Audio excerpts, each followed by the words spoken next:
ஐயனார் துணை சீரியலில் அடுத்து வர எபிசோடில் நம்ம பாண்டி இருந்துட்டு வானதிக்காக ஒரு வண்டியை வாங்குறாரு. 40,000 ரூபாய் பணத்தை கொடுத்து.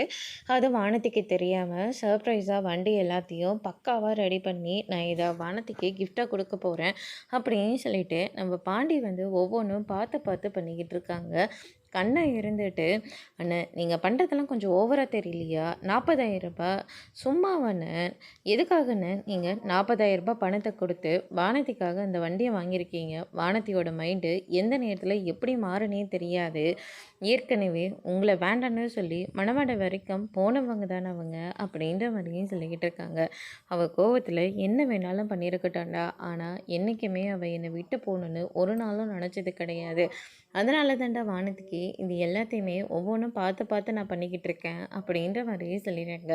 என்னமோ போங்கண்ணே அப்படின்னு சொல்லிட்டு கண்ணை சொல்லிக்கிட்டு இருக்காங்க. அதுக்கடுத்து தான் பார்த்திங்கன்னா வானதி ஸ்கூட்டியில் நம்ம பாண்டியோட கடைக்கு வராங்க. வானதி ரொம்பவே சந்தோஷமாக இருக்காங்க. என்ன வானதி வண்டியெல்லாம் வந்துட்டுருக்கு அப்படின்னு சொல்லிட்டு கேட்கவும், பின் என்ன நீயும் வண்டி வாங்கி தரேன்னு சொன்னீங்க தவிர கடைசி வரைக்கும் நீ எனக்கு வண்டியே வாங்கி கொடுக்கவே இல்லை. அதனால தான் டாக்டர் இருக்கார்ல, அவர் கார் எடுத்துட்டாரு. அதனால தான் அவரோட வண்டியை எனக்கு கொடுத்துட்டாரு அப்படின்ற மாதிரியே சொல்லிடுறாங்க. இந்த வண்டியை நானே வாங்கிட்டேன் பாண்டி அப்படின்ற மாதிரியே சொல்லிடுறாங்க. இதை கேட்டோன்னே பாண்டி பயங்கரமாக ஷாக் ஆகுறாங்க.